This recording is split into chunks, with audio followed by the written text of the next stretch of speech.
Example, sa priority Pag-vlog diit na mo karon. Sige na kung yaw pero ano ito naon. Oh, diit karon o tara. Isa prank guys, Isa prank na to. Prank.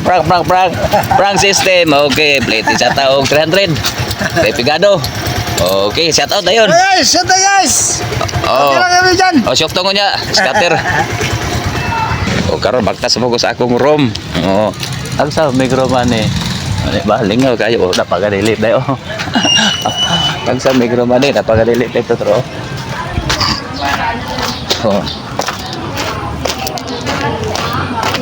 Ito ko mabot.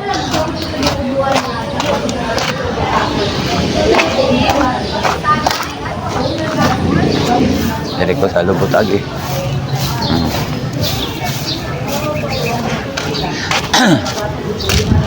Hi sir, good morning. Apit na ulian sir? Sige lang tagkalit ali ba? Apit na ulian. Lagi di reaksyon na itong buwan na ni.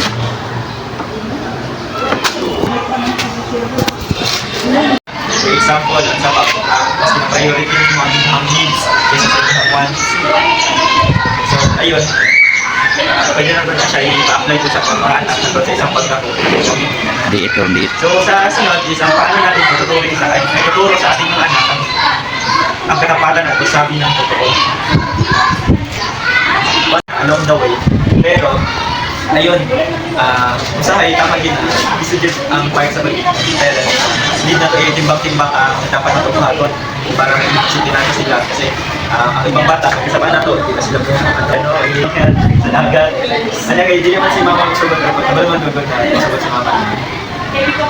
Magdagat. Kaya kayo, kaya pa siguro ko. Nama po pamutbot sir ka kaning kayuhan. Apa pamutbot na kayuhan? Para sa naayong gibuhat. Para di ka kasaban. Kayuhan ka dyan sa mga sarili. Sa mga sarili, oh. Okay. Business ka na. May out na bedre sa among room. Ato na po ko sa akong classmate, schoolmate, estudyante. Tutorial po ito.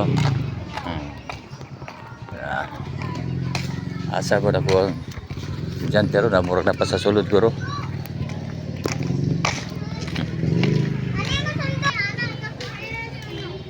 Ay, sam na akong classmate, schoolmate oy. Panagyan ni teacher nga mag-uli na.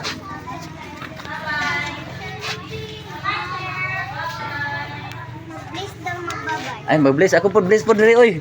Na. Okay, bye-bye. Bye-bye. Okay, bye-bye na. Okay. Salami. Ikaw ulit. Ha? Unsa? Uy, baon karon ano ba kay baon ha?